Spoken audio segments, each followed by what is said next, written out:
तो आज क्या करते हैं, spring boot plus data JPA, ठीक है, CRUD ऑपरेशंस को परफॉर्म करते हैं। उसके लिए हमको एक स्प्रिंग बूट प्रोजेक्ट बनाना पड़ेगा। प्रोजेक्ट बनाने के कितने तरीके हैं, कैसे बनता?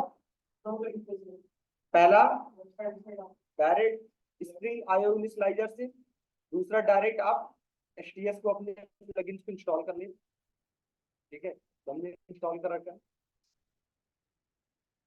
New spring starter project,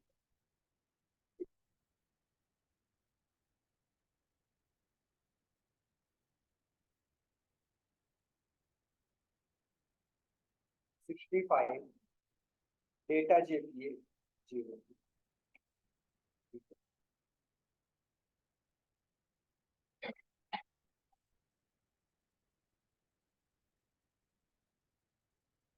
next dependency लगा लेते हैं, स्प्रिंग डेटा जेपीए लंबो ओरेकल ड्राइवर,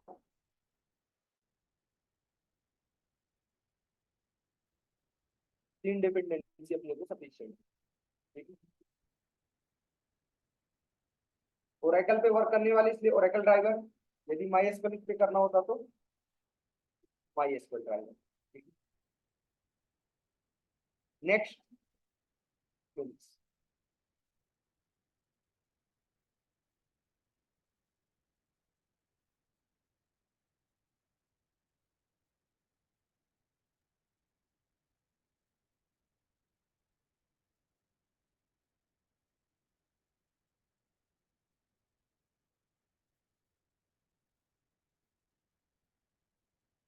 प्रोजेक्ट क्रिएटेड, ठीक है, ये आपका प्रोजेक्ट क्रिएट हो चुका है विद रनिंग कंडीशन।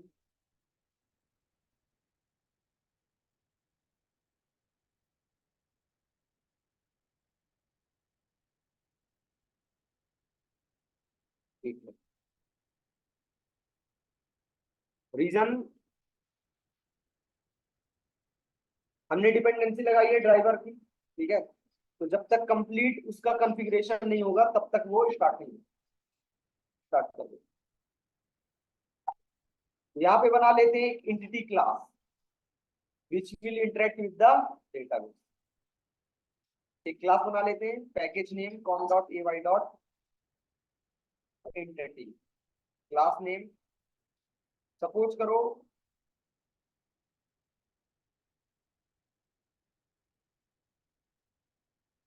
स्टूडेंट या कि फिर एम्प्लॉय, एम्प्लॉय नाम की एक क्या बना लेते हैं, क्लास बना लेते हैं, ठीक है।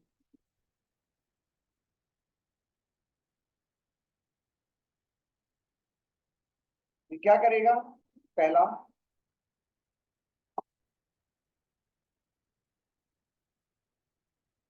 प्राइवेट इंटीजर एम्प्लॉय आईडी,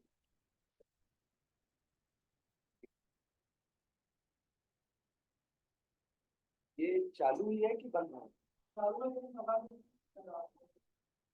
है, एम्प्लॉय आईडी। दूसरा private string employ name,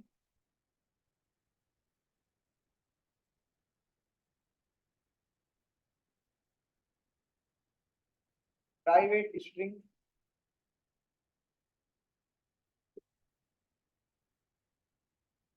designation, private float set. ये चार कॉलम कर लिया हमने, ठीक है। ये हमारी एंटिटी क्लास है, ये कौन बताएगा, @entity annotate, ठीक है। डेटाबेस में टेबल किस नाम से बनेगी, at the rate table equal to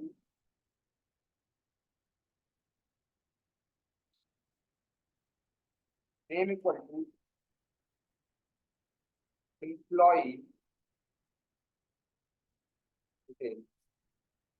ठीक है, एट द रेट डेटा और जनरेटिंग गेटर से सेटर फॉर जनरेट हो गया, साइड से वार्निंग हट गई, इस चीज का प्रूफ है कि गेटर सेटर का जनरेट हो गया। ठीक है, हमारे इस टेबल में प्राइमरी की कौन होगा, at the rate ID will be primary. ठीक है, नेक्स्ट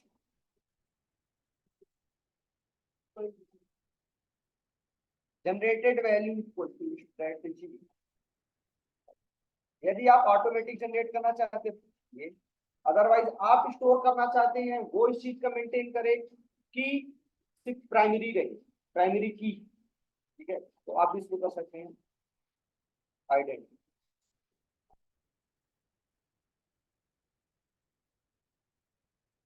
किसी सीक्वेंस से आप उसको वैल्यू निकालना चाहते हैं तो वो भी आप कर सकते हैं। ठीक है, सीक्वेंस से डायरेक्ट वन बाई वन करके वैल्यू आती रहेगी। आप नाम वगैरह चेंज करना चाहते हैं, ईएमपी नेम करना चाहते हो, ठीक है। ठीक है, अगर चाहते हैं कि इम्प्लॉय नेम आए, इम्प्लॉय सैलरी, तो अलग से आप वही at the rate column equal to ऐसा कर सकते हैं, अदरवाइज बाय डिफॉल्ट जो आपने नाम दिया वही चला जाएगा। ठीक है,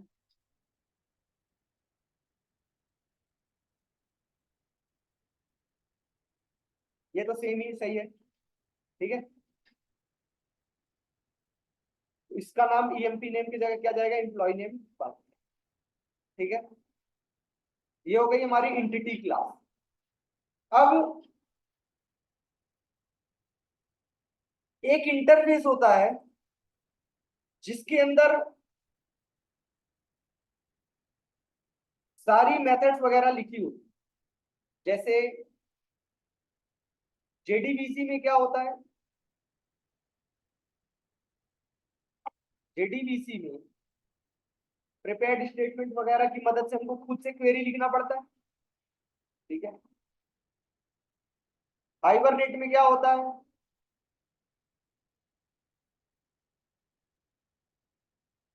सेशन के अंदर सारी मेथड्स वगैरह सेव, ये सारी चीज लिखी होती है। ठीक है, उसी तरह इसमें एक इंटरफेस होता है रिपोजिटरी। ठीक है, रिपोजिटरी, उसके अंदर आपकी डेटाबेस रिलेटेड सारी मेथड्स वगैरह लिखी होती है। ठीक है, इंटरफेस, तो हमको उन्हीं इंटरफेस को यूज करना। अब वो इंटरफेस दो होते हैं, पहला करंट रिपोजिटरी, ये क्या है interface, this repository is specific for the current operation. मतलब इसके अंदर करंट ऑपरेशन रिलेटेड सारी मेथड्स होती है, मतलब अप्रॉक्स इसमें करीब 12 मेथड है, 12 मेथड।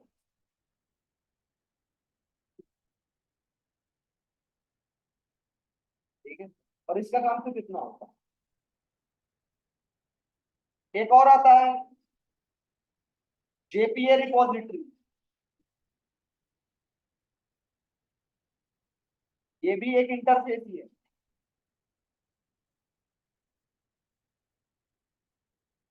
ठीक है, अब ये जेपीए रिपोजिटरी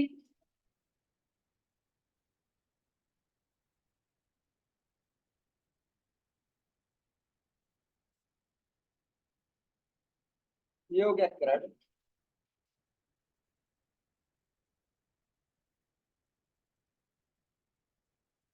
इंटरफेस, इसका चाइल्ड होता है कौन, जेपीए रिपोजिटरी।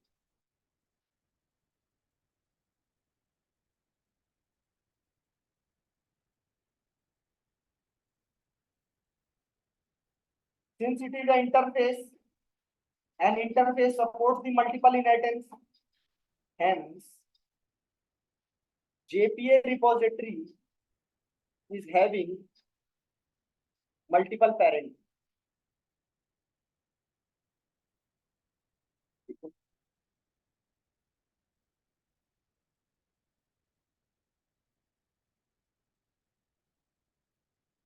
जब उसको जेपीए रिपोजिटरी बताएंगे तब उसको बताएंगे ये दोनों पेरेंट क्या हैं और इन दोनों को एक्सटेंड करने से क्या फायदा होता है, ठीक है, और किसको अपन यूज करते हैं एक्चुअली, क्रेडिट की जेपी, ठीक है।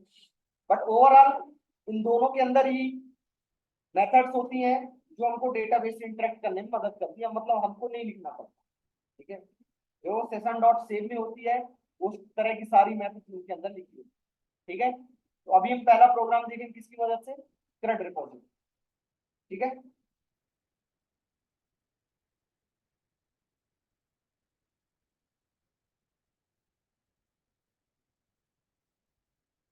यहाँ पे हम एक पैकेज बनाते हैं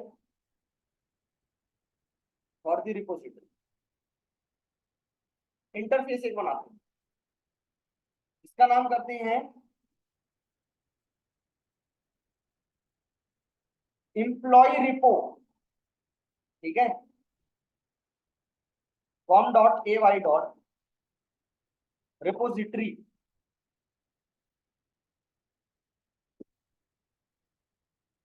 ठीक है, आई एम्प्लॉय रिपो,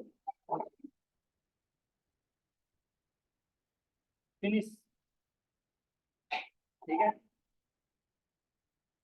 तो ये हमने एक इंटरफेस बनाया। अब ये क्या करेगा, extend current report, this will extend current report.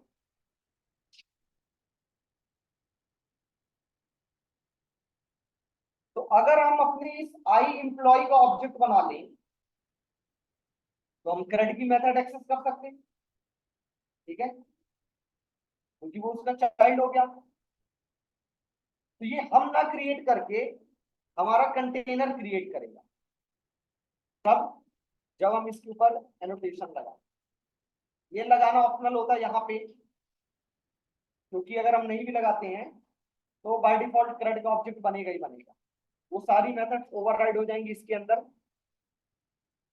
यहाँ पे कर देते टाइप, टाइप क्या है अपना,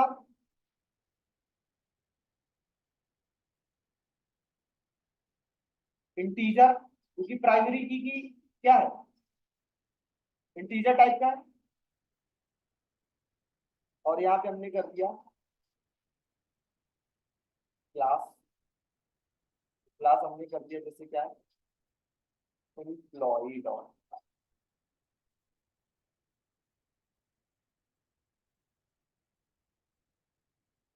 क्लास का नाम क्या है देख सकते हैं,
अरे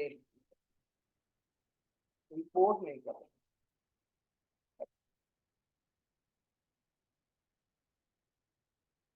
इंपोर्ट नहीं कर रहे,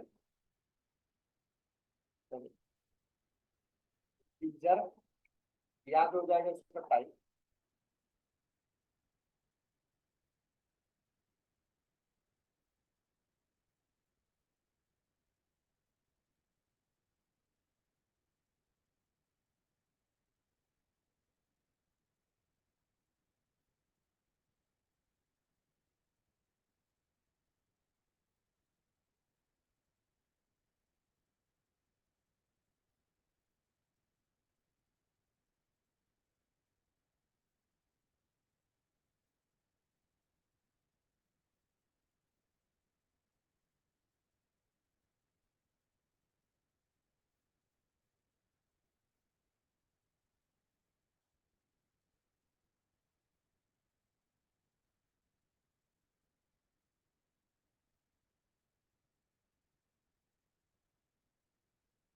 क्लास को हमने यहाँ पे पास कर दिया, और जो भी उसकी आईडी है उसको हमने यहाँ पे पास। चलिए, बस काम खत्म।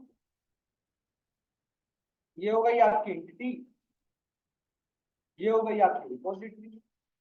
ना आपको मेथड लिखनी और ना आपको मैप वैप करवाना कुछ, सब हो जाएगा।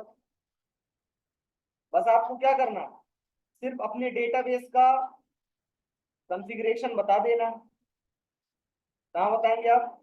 एप्लीकेशन प्रॉपर्टीज में। जैसे कि ओरेकल यूज कर रहे हैं ना, spring data source dot driver class में Oracle dot JDBC dot Oracle driver, spring dot data source dot URL.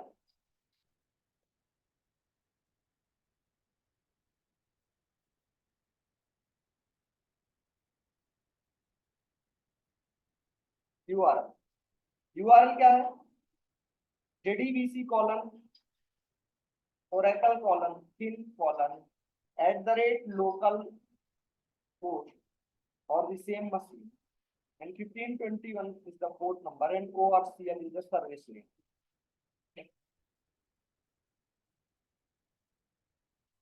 Data source dot username C has as Akash, and dot password is next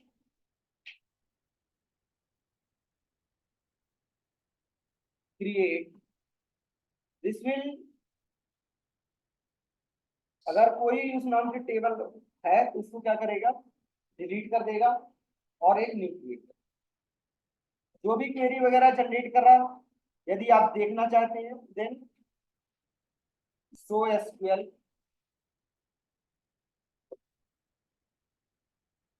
कोई दिक्कत?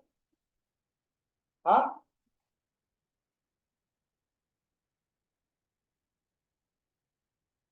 Entity class, repository, properties file, program complete, rest करो। यहाँ पे हम करते हैं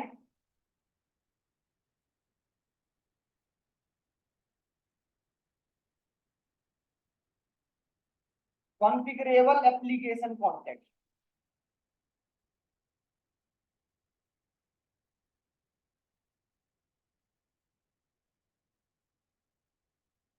configurable application context,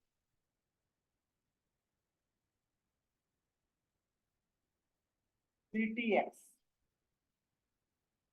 मतलब अलग से ना किसी क्लास के अंदर हम कॉल करके, क्योंकि अभी तो ऐसे ही 4 टाइप में प्रोग्राम है, अलग से हम किसी अंदर के अंदर क्लास के अंदर उसका ऑब्जेक्ट ना इंजेक्ट करके, ऑटो ऐड वगैरह ना यूज करके, हमने डायरेक्ट क्या किया, यहीं पे हमने इस कंटेनर का ऑब्जेक्ट गेट कर लिया।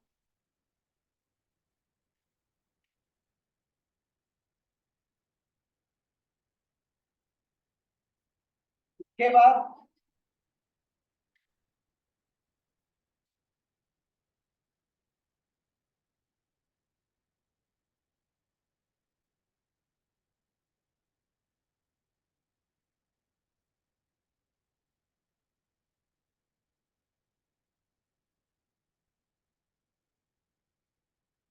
उसके बाद रिपोजिटरी, क्योंकि सारी मेथड कहाँ पे है, रिपोजिटरी के अंदर। तो हम कंटेनर से रिक्वायर करेंगे कि आप इसका ऑब्जेक्ट हमको बना के दो, या जैसे बना के दो, ठीक है, आप इसका ऑब्जेक्ट बना के दो, जबकि इंटरफेस का ऑब्जेक्ट नहीं बनता, ठीक है, बट हम उससे कहेंगे कि इसका ऑब्जेक्ट बना के दो। I employ repository repo equal to ctx dot get bean of I employ repository dot class. बस, अब वो चाहे जैसे ऑब्जेक्ट बनाए, ठीक है। अब एक्चुअल में कैसे बनाएगा, वो एक रन टाइम पे एक चाइल्ड क्लास क्रिएट करेगा। रन टाइम पे उस आई रिपोजिटरी का एक चाइल्ड क्लास बनाएगा, उस चाइल्ड क्लास का इंप्लीमेंटेशन ऑब्जेक्ट आपको लाके देगा। बस हमको क्या मतलब, हमको तो ऑब्जेक्ट मिल गया, ठीक है, हमको ऑब्जेक्ट मिल गया यहाँ पे। अब इसी के अंदर है वही सारी method, 12 method, repo dot save for single entity, save all for multiple entities, find find by ID, find all by ID and find all, ठीक है। फाइंड बाय आईडी मतलब किसी एक का रिकॉर्ड आपको गेट करने के लिए, ठीक है, मतलब आपने, और सेकंड वाली फाइंड ऑल बाय आईडी मतलब आपने कई सारी आईडी दी, उन आईडी की वैल्यू आपको चाहिए उसके लिए। फाइंड ऑल मतलब सारा data. Delete, single delete all by list, delete all by ID, delete by ID, ठीक है। ऐसे करके करीब 12 मेथड्स आपकी स्टोर रहती है कहाँ पे, स्क्रेड रिपोजिटरी के अंदर, और उन सबको एक्सेस कर सकते हैं हम इस आई एम्प्लॉय रिपोजिटरी की मदद से, ठीक है। इधर पे आए, अब आपको जैसे मान लो सेव करना है, तो एम्प्लॉय का ऑब्जेक्ट खुद बना लो अभी।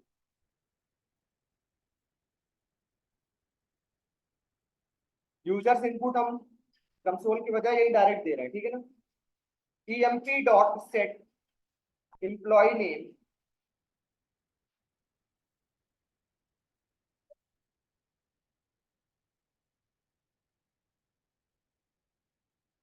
एम्प्लॉय डॉट सेट,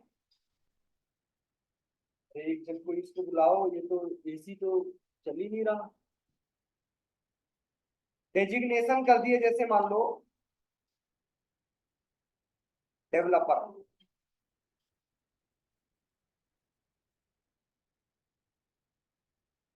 रुको रुको ये कंप्लीट हो जाए फिर चल जाना, ये कंप्लीट हो जाए। सेट सैलरी इक्वल टू, जैसे मान लीजिए आपका 66,000,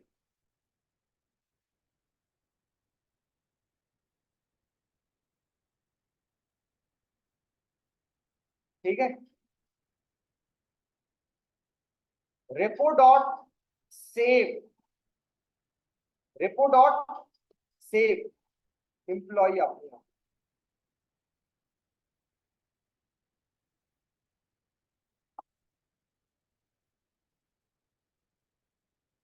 क्या है, अरे वो सब सही है,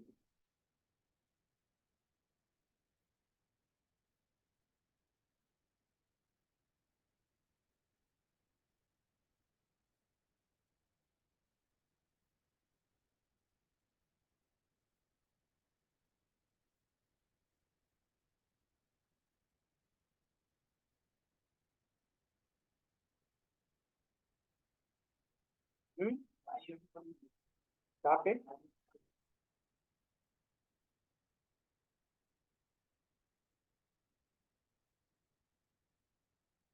यहाँ पे सब सही है।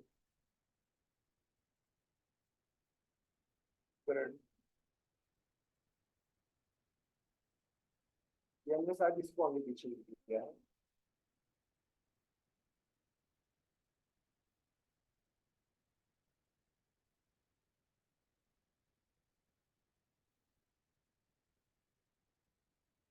चलो हो गया, उसको हमने आगे पीछे लिख दिया था।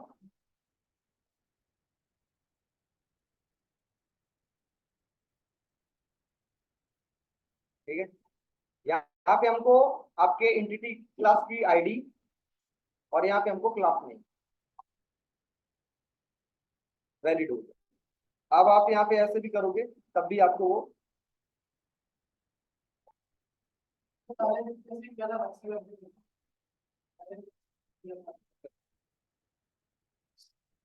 ठीक है। यहाँ पे ऐसा हमने किया, चेक कर सकते हैं if dot get ID is not equal to null, then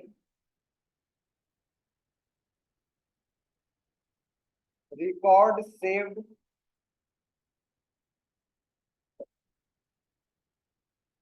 बस एल्स फेल्ड। वैसे ऐसा एक्सेप्शनल होता है कि फेल्ड हो जाए, बाकी चला ही जाता। ये ऐसा क्यों हमने किया? जो सेव करता है, ठीक है, जो रिकॉर्ड सेव करता है वो आपको रिटर्न कर देता, ठीक है। तो आईडी तो हमने दी नहीं, और आईडी यदि जनरेट हो गई it means record save successful. Program check करें।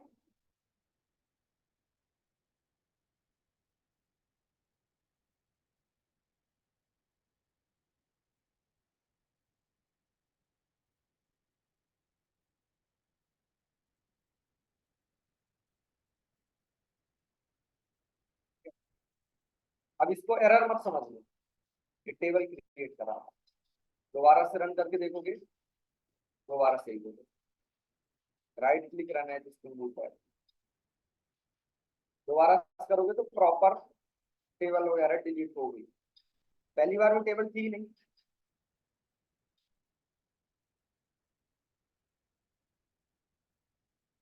तो सबसे पहले उसने क्या किया, ड्रॉप किया, देन उसके बाद क्रिएट वगैरह करके सिलेक्ट किया, और फिर उसके बाद इंसर्ट किया। Record save successfully. आप डेटाबेस में जाके चेक भी कर सकते हैं।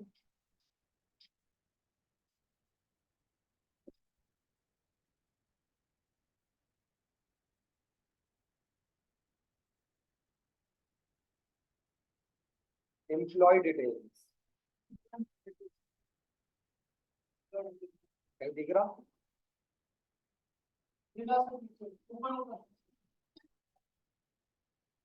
ये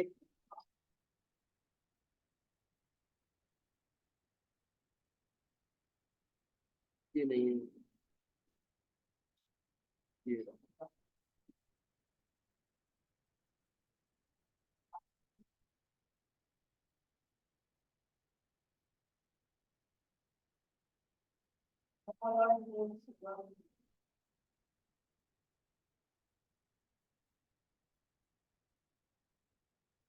इस नाम से जनरेट किया है टेबल। टेबल भी चेक कर लेते हैं, इस नाम से एम्प्लॉय अंडरस्कोर डिटेल ने किया है, एम्प्लॉय अंडरस्कोर। यहाँ पे आओ, सेलेक्ट फ्रॉम दिस 156,000 डेवलपर, ठीक है। इसको थोड़ा सा स्टॉप करो, हम एसी चलवा ला है। फिर इसके बाकी अपडेट इंसर्ट सब